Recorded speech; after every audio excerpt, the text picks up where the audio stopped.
Buenos días, estamos ya grabando. Buenos días, Natacha.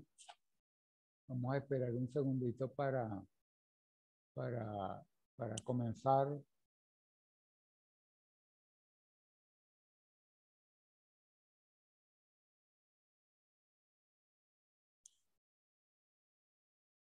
Ok.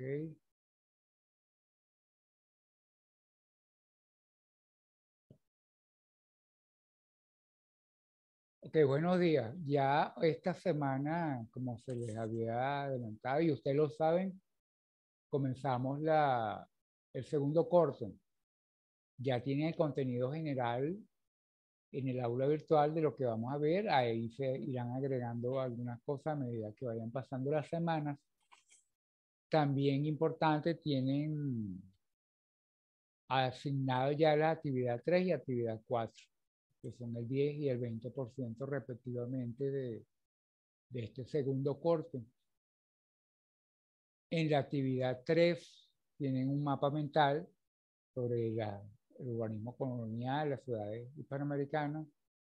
Podemos hablar de eso luego, pero en general está explicado ahí. Eh, es principalmente un mapa mental eh, con contenido de texto, ¿no? Porque una alumna me preguntó, bueno, pero ¿qué vamos a colocar si la mayoría van a ser imágenes? No, no, el mínimo de imágenes. Hice una modificación ahí en la asignación para, lo que me interesa es que en las cuatro archivos, urbanismo colonial 1, urbanismo colonial 2, está, digamos, el contenido conceptual, teórico que me interesa que manejen en ese mapa mental. Porque de todas maneras eso lo podemos ir discutiendo y cualquier duda pues me la van haciendo. Fíjense algo, en el programa de nosotros pareciera que hiciéramos como una interrupción aquí, porque venimos hablando ya de cómo se van conformando las ciudades, sobre todo estamos todavía en el ámbito nacional. Bueno, habíamos hablado en términos generales de los efectos de la revolución industrial y la aparición en los problemas de las ciudades, y bueno, lo que ha derivado de eso, eh, las propuestas para resolver el problema de la contaminación, de crecimiento poblacional, estudiaron sobre la teoría de la transición demográfica, etcétera, y vimos en las dos últimas clases pasadas cómo fue la configuración del espacio aquí en nuestro país. Vimos antes de la aparición del petróleo y luego de la aparición del petróleo. Vimos las características generales de esos periodos y ahora parece que hiciéramos un salto al pasado. Bueno, el programa nos los exige, el programa nos pide que hablemos algo de ciudades antiguas. Hoy vamos a decir los aspectos más importantes de dos civilizaciones que fueron tal vez las que más han marcado nuestro mundo occidental: las ciudades antiguas griegas, las ciudades-estado griegas y las ciudades romanas del antiguo imperio romano. ¿Ok? Por los momentos nos quedamos con esta, es probable que veamos la ciudad del Renacimiento posteriormente.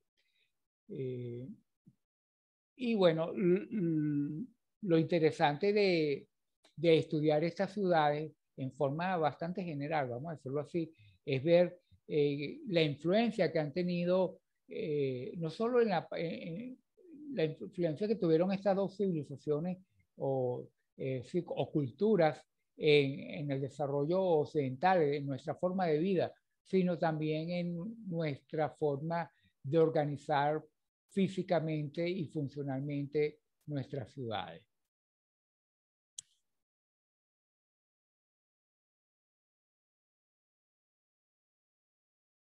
Bueno, y vamos a empezar con la Grecia antigua. Eh, las ciudades que se van a generar en Grecia. En este momento que estamos, este periodo que estudiamos, esta antigüedad griega, tiene unas connotaciones interesantes porque no era que había un estado griego, una nación griega, un país griega único, como lo conocemos hoy día, sino que era un conglomerado de muchas ciudades que se llamaban ciudades-estado y se le conocía como ciudades-estado griegas porque eran ciudades por, digamos, por sus dimensiones, por su población, pero ellas eran independientes unas de otras. Entonces, eran ciudades, pero que se comportaban como un país, tenían su propio tipo de gobierno, su propia economía, sus propias leyes, pero las unía a todas un basamento como una cosmovisión, como una mitología, como una creencia religiosa, como una forma de ver la vida, valores, eso los unía. Pero la parte, digamos, práctica de cómo llevaban la economía, cómo llevaban el gobierno, cómo era su parte militar, etcétera, etcétera, eso, digamos, que las hacía independientes una de otra. Tanto es así que aunque eran ciudades-estado griegas, los que vivían en una ciudad de esta eran considerados extranjeros en otras ciudades. Entonces, a esto contribuyó la topografía irregular de esta zona geográfica, que no ayudaba tampoco a la unificación de estas ciudades como una sola cosa. Fue posteriormente cuando, visto que estaban enfrentando una amenaza, se unieron para una guerra, la del Peloponeso, y entonces a partir de ahí, digamos, esta división tan marcada en ciudades-estado se fue, digamos, disipando. Entonces, hay algunas cosas importantes que debemos ir viendo para ir entendiendo de qué se trata eso. Eran las polis o también conocidas, como ya les he mencionado, las ciudades-estado. Eran realmente el escenario físico espacial donde se desarrollaban todas las actividades de esa civilización. Las polis griegas aparecieron sobre el siglo VIII a.C., convirtiéndose desde el principio en el elemento más importante dentro de la civilización griega, debido a que sería el centro político, económico, cultural de dicha sociedad. Un elemento muy importante dentro de esta era que se consideraban independientes la una de la otra. Esto era una característica clásica. Y los que no vivían en una eran considerados extranjeros en la otra. Pero aún con esas ideas eran conscientes de tener rasgos en común y ellos lo veían reflejado en que poseían una misma lengua común, la misma religión, la misma tradición de su mitología, de sus leyes, de su arte, literatura, filosofía y la ciencia. Todo eran muy similares de poli a poli. Y al final esta poli vendría, el final de esta división vendría después de la guerra del Peloponeso, donde ellas se tuvieron que unir y conformaron, digamos, una sola nación. Las características de estas poligriegas. Primero, reducción de extensión territorial. Uno de los elementos principales es que las poligriegas ocupaban un pequeño territorio, donde se situaba el núcleo urbano, sede de su centro político, administrativo, religioso y comercial. Y rodeando esto encontraremos un pequeño territorio en el cual habría pastos y cultivos. Algo que hay que decir, que en forma general, para generalizar, estas ciudades-estado estaban divididas principalmente en tres áreas. Una parte alta, una parte media, baja y una parte, digamos, externa, más externa. La parte alta era lo que era la Acrópolis, donde estaban los edificios religiosos más importantes, edificios gubernamentales también importantes. La parte baja era donde estaba la población, donde estaba, digamos,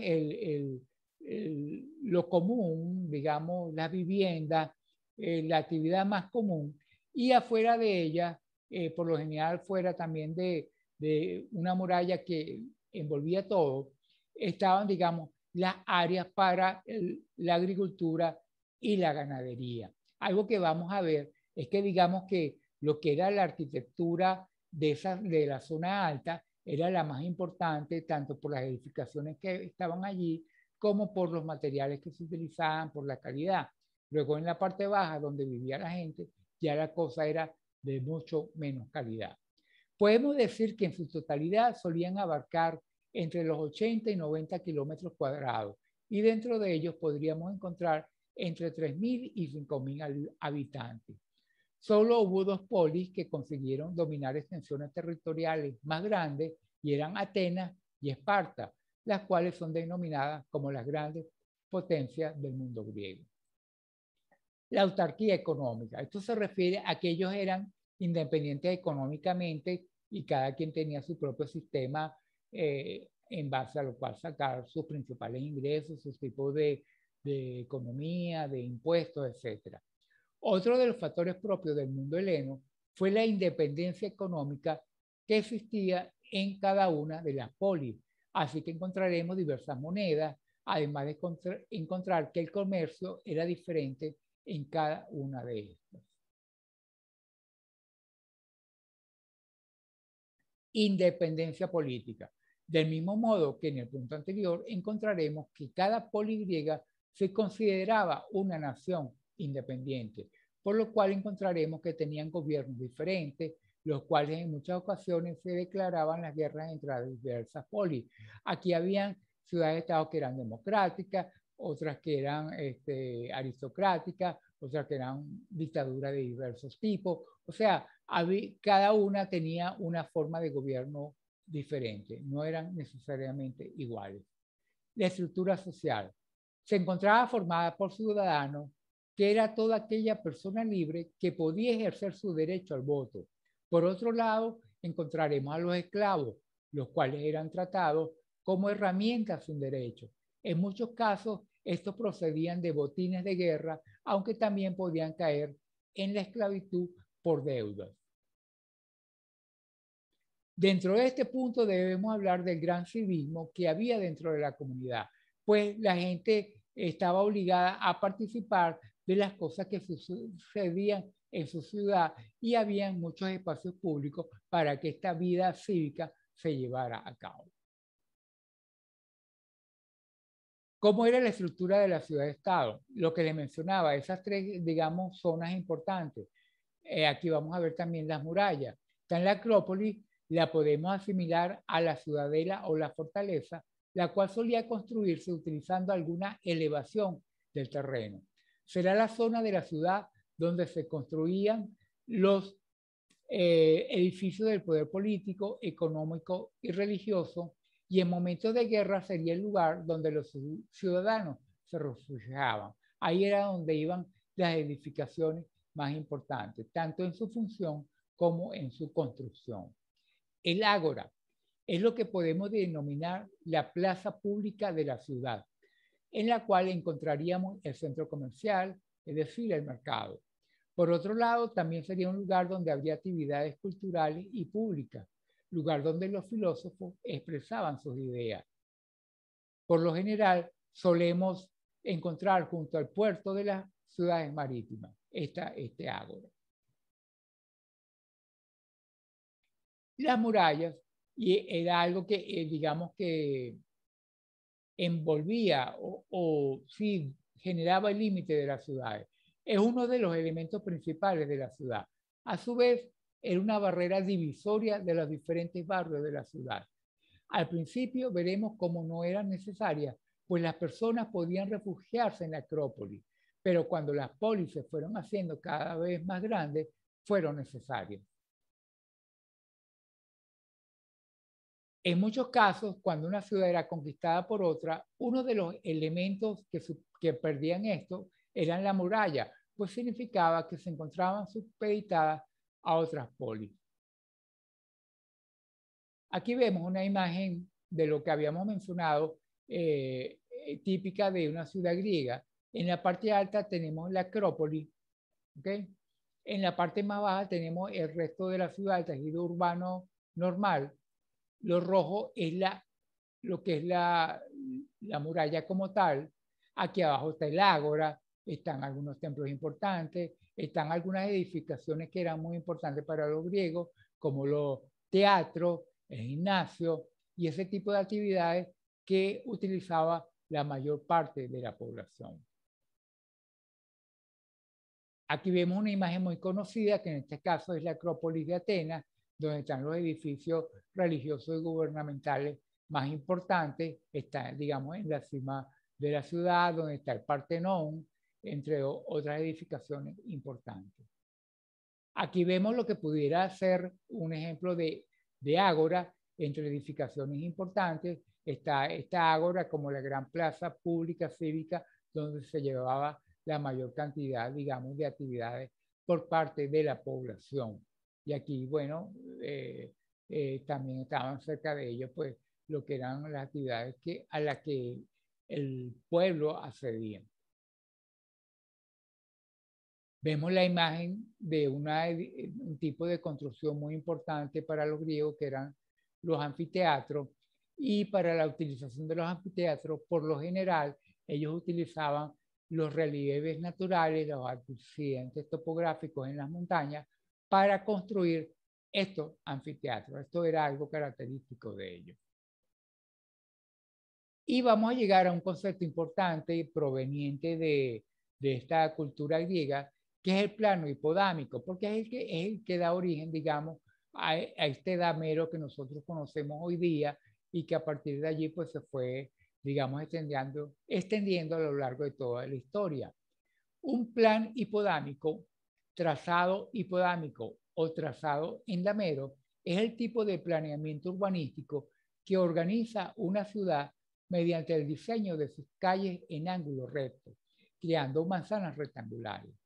El apelativo hipodámico proviene del nombre del arquitecto griego Hipodamo de Mileto, considerado uno de los padres del urbanismo, cuyos planes de organización se caracterizaban por un diseño de calles rectilíneas que se cruzaban en ángulo recto.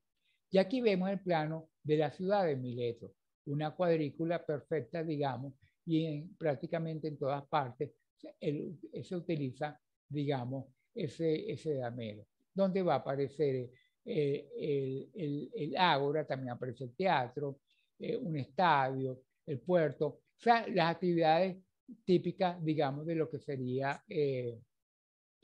una ciudad griega. Y como dijimos, tal vez las más importantes fueron Atenas, Esparta. En Atenas había una democracia, el concepto de democracia más consolidada. En Esparta había más bien una idea, digamos, de formar a la gente para la guerra, esas ideas espartanas que se refieren al combate, bueno, vienen de allí. Sobre todo los hombres, principalmente jóvenes, tenían que someterse a un entrenamiento muy duro de capacitación como guerrero, ¿ok?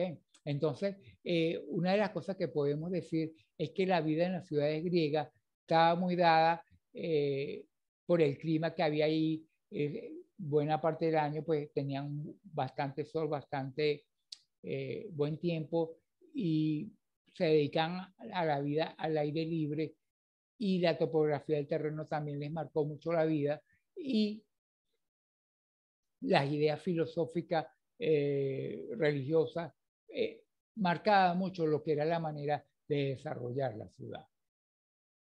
Luego vamos a pasar a lo que sería la Roma antigua como otro ejemplo de lo que nos va digamos, orígenes de lo que es luego posteriormente el urbanismo, sobre todo en el mundo occidental. Y si vemos en esta lámina que inicia esta parte de Roma, vamos a ver el esquema central y más importante de lo que es el urbanismo de la Roma antigua, y era una cuadrícula. Se dice que el origen principal realmente de lo que fueron las ciudades romanas eran los campamentos militares de los romanos. Acordémonos que estamos hablando de un imperio cuyo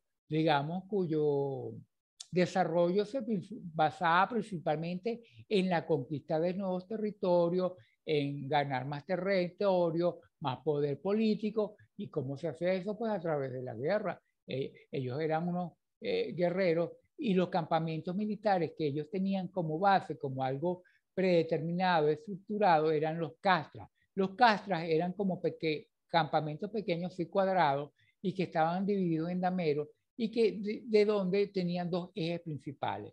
Y a partir de allí, pues empieza, digamos, la idea de las ciudades romanas. Y son esos dos ejes principales dentro de un área cuadrada o rectangular.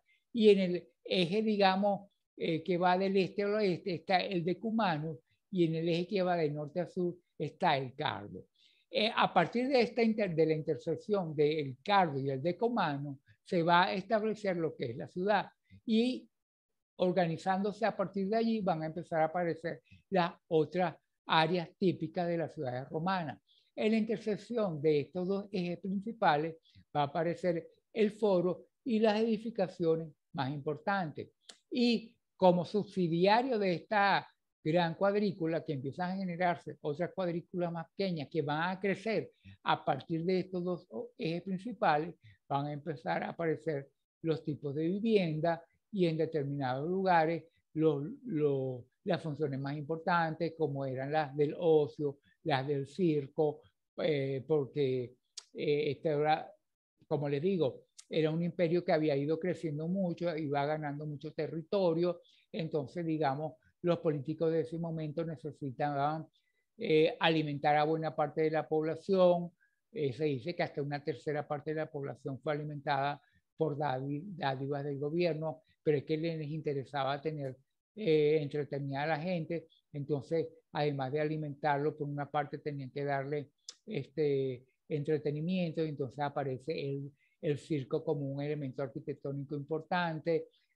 Posteriormente va a aparecer lo que es lo que conocemos hoy como el Coliseo Romano, etcétera, etcétera, pero buscando actividades que pudieran entretener a la población, que llegó un momento que sobrepasó de largo el millón de habitantes. Entonces, el primer rasgo que podemos destacar del urbanismo romano es su planta. Utiliza un entramado de carácter regular, de planta rectangular y reticular en Lamero.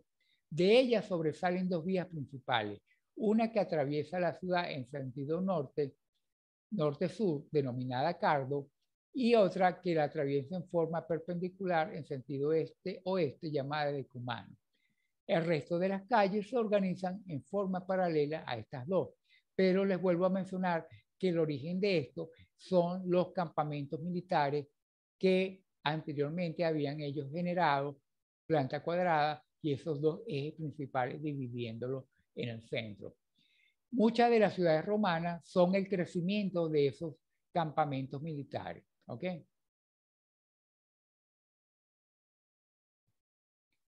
El perímetro suele ser cuadrado o rectangular, dentro del mismo dos calles principales ya mencionadas, el decumano y el cardo, que se cortan ortogonalmente. Calles secundarias completan el trazado en retícula y forman las manzanas de viviendas denominadas insulares. Ya vamos a ver el tipo de viviendas, que son tres en general. La zona del foro, el equivalente romano del ágora griega que acabamos de ver, suele estar situado en una de las esquinas formadas por la intersección del decumano y cardo. Normalmente consiste en un patio columnado con un edificio para reuniones en uno de sus lados, que aquí donde está la intersección, donde podemos ver la intersección, aquí vemos dónde está ubicado, digamos, el foro. El templo mayor, el teatro y los baños públicos también se encontraban cerca del foro en el centro de la ciudad. Y el anfiteatro, gran unidad espacial que requería una pendiente para los asientos, algo similar a lo que hacían los griegos, solía estar ubicado fuera de la ciudad. O sea, no confundir el anfiteatro al aire libre, ubicado en un relieve natural, con los edificios hechos especialmente para teatro. Entonces, aquí podemos hablar un poquito más del foro. En el punto donde se encuentra el cardo y el decumano, se localiza el foro. Se trata del punto más destacado de toda ciudad romana. El foro es un espacio abierto en torno al cual se sitúan los edificios más importantes y en donde se desarrolla la vida pública. Allí se ubican edificios destinados al comercio, la religión, al ocio o la justicia. Algo similar lo podemos encontrar en la cultura griega, más concretamente en el ágora urbana. Aquí vemos lo que sería el espacio del foro, bordeado por edificaciones importantes, por pórticos, etc. El templo. En ello se deja ver claramente la influencia griega. Aunque si bien en esta cultura la arquitectura girará siempre en torno a los edificios religiosos, en cuanto a Grecia, ahora en Roma vemos que esto ha cambiado. Se continuará con las plantas rectangulares griegas, aunque se introducirán importantes novedades. En primer lugar, y como herencia de la cultura etrusca, levantan los templos sobre un podio que posee una escalinata de acceso únicamente por uno de los lados menores, por lo que esto derivará en una segunda novedad. Y es que si los templos griegos conceden igual importancia a las cuatro fachadas, ahora la colocación de una escalinata de acceso por un único lado concederá protagonismo a la cabecera que posee el acceso. Si vemos los templos los griegos, ellos tienen como acceso por todas partes esa columnata que le da vuelta y que es accesible por todas partes. Entonces el templo romano se va a convertir en esto. Es muy parecido al templo griego, pero fíjense, estas escalinatas que vemos aquí, por las cuales se sube hasta este podio, va a marcar que el único acceso es esta parte frontal. ¿Ok? Entonces eso marca una diferencia con respecto a lo que era la arquitectura griega. Otro elemento característico de la arquitectura romana que se va a generar en esa época es la basílica. La basílica va a ser una edificación típicamente de 3 naves con ábside, que es lo que nosotros conocemos hoy como un templo típico cristiano católico. ¿Qué es lo que pasa? Esta es una edificación que construyen los romanos para, sobre todo para la parte de la justicia, para impartir justicia, donde están los jueces y donde se lleva parte también de la vida civil. Cuando después ya de Jesucristo, al poco tiempo, el Imperio Romano toma la religión cristiana como la oficial, entonces necesita un tipo de edificación para llevar a cabo los oficios, los servicios que tienen que ver con esa religión. Entonces le va a adjudicar la tipología arquitectónica de la basílica. Entonces por eso después nuestras iglesias, las iglesias católicas, tienen esa tipología que llamamos la basílica, pero antes la basílica era una edificación de tipo netamente civil. La basílica es un edificio de creación propiamente romana.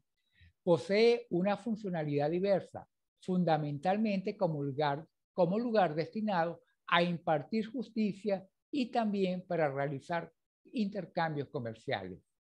Sin duda alguna es la construcción que más trascendencia ha tenido, ya que la cultura cristiana la tomará como referencia a la hora de elegir una tipología para sus templos.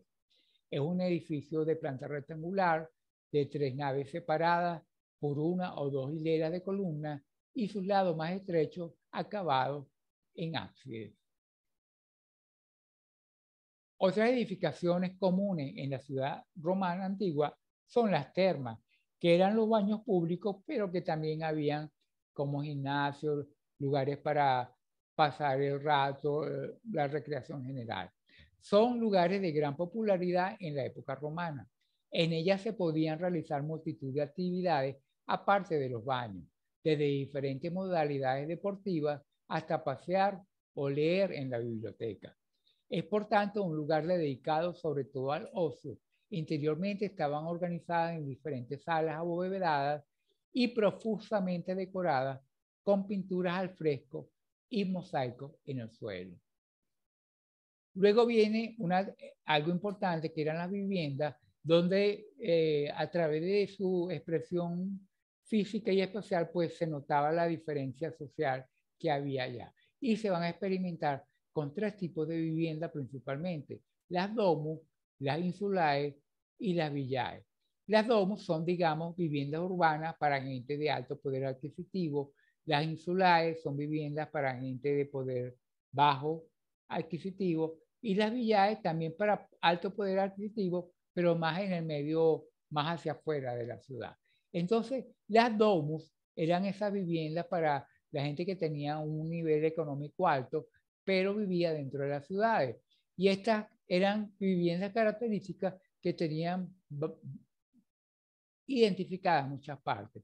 Aquí solamente vamos a mencionar el atrio, que era el espacio de un patio interno, el complivium, que era para entrada de agua y luz, el impluvium, que era para recoger el agua, que eran principalmente, digamos, lo que son las canales de agua de lluvia, el hortus, que era un huerto que estaba en la parte de atrás de la vivienda, el vestibulum, que era la zona de acceso a la vivienda, tabernae, que eran estancias que daban a la calle y estaban dedicadas al comercio. Realmente había otras más, pero mencionamos estas especialmente. Nos saltamos aquí, vamos a las insulae.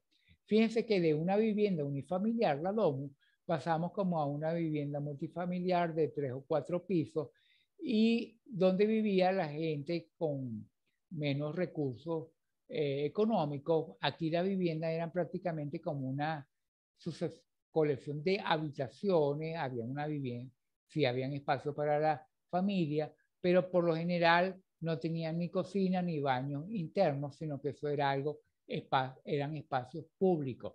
Y bueno, no había, era, digamos, como podía vivir esta gente, era lo que esta gente podía pagar. Sin embargo, se dice que, bueno, que aquí la gente realmente en estos edificios no hacía tanto la vida de vida familiar como tal, porque ahí prácticamente iban, era como que principalmente a dormir, ¿no? Porque la vida en la ciudad de Roma se hacía prácticamente toda, digamos, en los espacios públicos durante todas las horas del día. Entonces las insulares eran lugar de residencia de múltiples familias, poseían una altura de unos 3 o 4 pisos y compartían diferentes servicios, como les dije, la cocina, los baños, y la articulación se realiza también mediante un patio central, cuya función era la de iluminar y ventilar las diferentes viviendas. Este es un esquema de esa vivienda insular. Las villae eran viviendas para gente acomodada y que podía darse el lujo de vivir afuera de la ciudad. Eran lujosas residencias unifamiliares ubicadas fuera del entorno urbano. Eran residencias para personas pudientes que buscaban lugares relajados para vivir.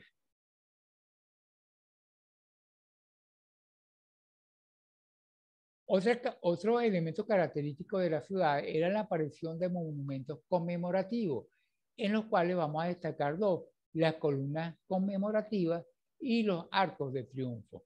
La columna conmemorativa, como por ejemplo podemos ver en esta imagen, son columnas exentas, no están sosteniendo ninguna edificación de cierta altura, que se decora a lo largo de su fuste con relieves alusivos a la vida del personaje al que se levanta la obra. Generalmente suele colocarse una importante base cuadrada o pedestal que da acceso al interior hueco del mismo y de la columna. Era como, digamos, como una gran edificación. ¿Ok? Pero era un elemento conmemorativo. Y el otro es el Arco del Triunfo, ya conocido por todos, hay mucho de esto en las ciudades romanas y ellos fueron repetidos pues en otras, hacia futuro, ¿no? Podemos ver muchos arcos de triunfo en muchas ciudades europeas. Recuérdense que el Imperio Romano abarcaba muchos países de los que hoy conocemos como Europa, porque era un imperio muy grande y entonces en todas esas ciudades, que en ese entonces eran ciudades romanas, pues se construían estas columnas, estos arcos de triunfo y que luego cuando se hicieron naciones independientes, pues siguen estando estos arcos de triunfo. Suelen conmemorar algún acontecimiento concreto, principalmente victorias militares.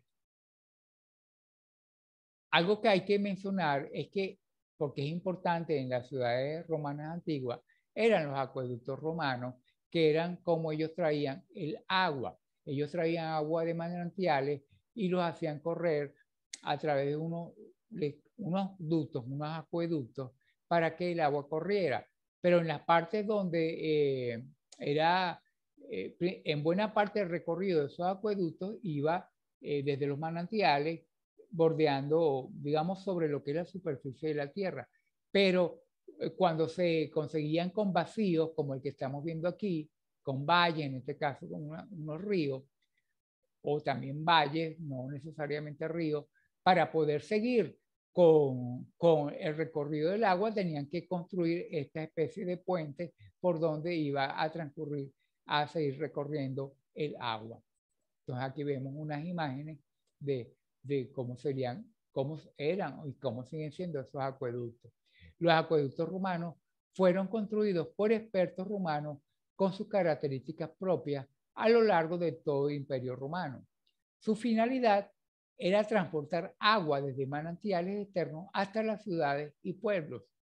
El agua de los acueductos se suministraba a diferentes lugares: termas, letrinas, fuentes y hogares privados.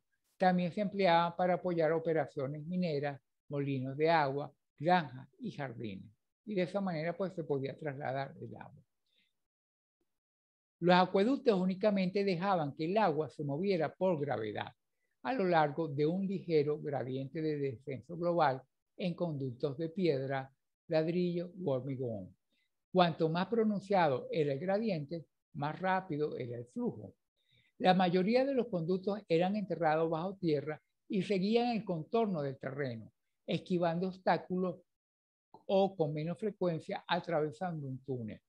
Cuando se llegaba a los valles o tierras bajas, el conducto se llevaba sobre puentes como fueron los que vimos ahorita. Y el otro concepto importante de ciudad es que estaba desarrollado un sistema de alcantarillado para las aguas servidas que recogía las aguas de los elementos más importantes. En Roma se conoció lo que fue la cloaca máxima. La cloaca máxima era una de las más antiguas redes de alcantarillado del mundo y significa literalmente la alcantarilla mayor. Construida en la antigua Roma con el fin de drenar los pantanos locales y eliminar los desperdicios de una de las ciudades más pobladas del mundo antiguo. Llevaba un efluente hacia el río Tíber, el cual corría a la par de la ciudad. Es decir, que al final pues descargaba en ese río. Y aquí podemos ver un plano, la cloaca máxima. Aquí vemos, no sé si se logra ver, donde estoy moviendo el cursor, es donde va, digamos, esa cloaca máxima. ¿Ok? Aquí podemos ver, digamos, en términos de la ciudad romana, aquí tenemos lo que fue o lo que es el Coliseo romano. Por aquí está, digamos, el foro romano principal, importante. Aquí luego se llega a lo que es la colonia del Capitolio. Por aquí es donde posteriormente, mucho después, por supuesto, Miguel Ángel va a construir lo que es la Plaza del Capitolio y va a estructurar ese espacio. Entonces, bueno, con eso hemos visto, digamos, como un recorrido de los aspectos, digamos, más importantes de las ciudades antiguas griegas y de los elementos de la estructura de la antigua Roma. ¿Ok? Con esto, pues les voy a dejar que sean ustedes los que hagan algún comentario sobre esto o sobre cualquier cosa, cualquier pregunta que tengan sobre la materia, sobre la asignación de la actividad 3, actividad 4. Es el momento para que ustedes hagan algún comentario en el chat, cualquier cosa, ¿ok? Les dejo la oportunidad para que digan algo. Están Cristina Muy, Emanuel Padilla, Erika Moncada, Jesús Labrador, Natacha Rojas. ¿Alguien quiere hacer algún comentario?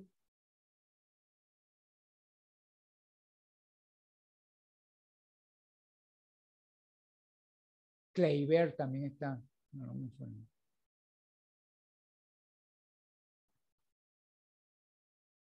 Jesús Labrador, profe, ¿estas clases quedan grabadas? Sí, sí, ya las estoy grabando y les coloco, entre hoy y mañana les coloco el video, ¿ok? Y también las láminas que les pasé, se las pongo en la carpeta que dice material de apoyo.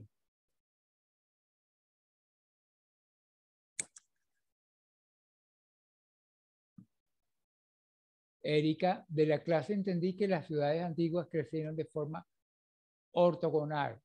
Una vez que ya estaban, digamos, se empezaron a organizar, sí. Fíjate que desde la misma antigüedad se utilizó en Grecia ese plano hipodámico en la parte que se podían, ¿no? Se utilizaba y eso fue heredado por los romanos y a partir de ahí continuó eso. Fíjense que en los hispanos, toda Europa, pues por la influencia del Imperio Romano, asumieron ese tipo de organización espacial y por ahí eso fue recopilado en las ordenanzas de Felipe II, en la ley de Inde, etcétera, etcétera, y nos llegó a nosotros, ¿no? ¿Se acuerdan lo que habíamos hablado de eso? Okay.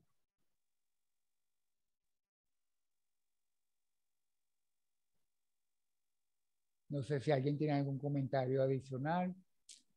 Sí. Ya en este segundo corte, pues vamos a ser un poquito más estrictos con las fechas de entrega de los trabajos, porque ya el desajuste de inscripciones pasaron.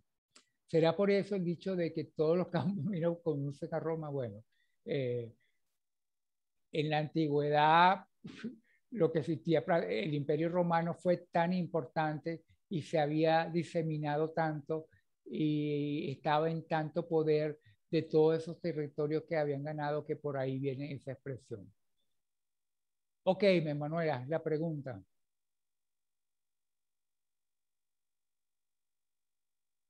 Ajá.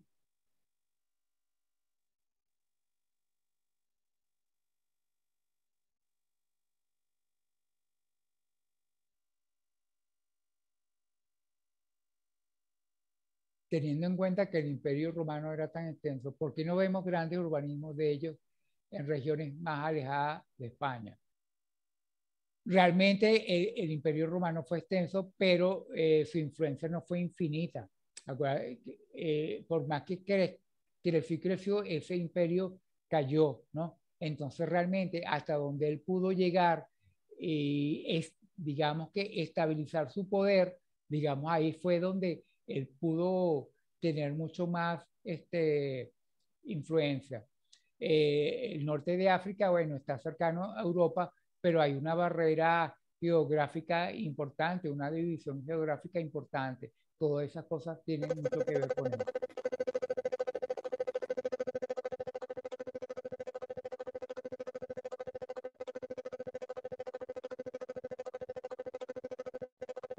No sé si alguien prendió el micrófono, que hay una bulla.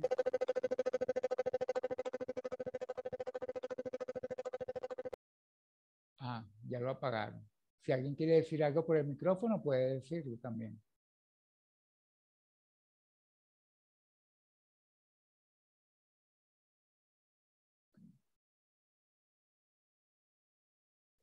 Ok. Voy a dejar de compartir pantalla. No se me retiren todavía, por favor.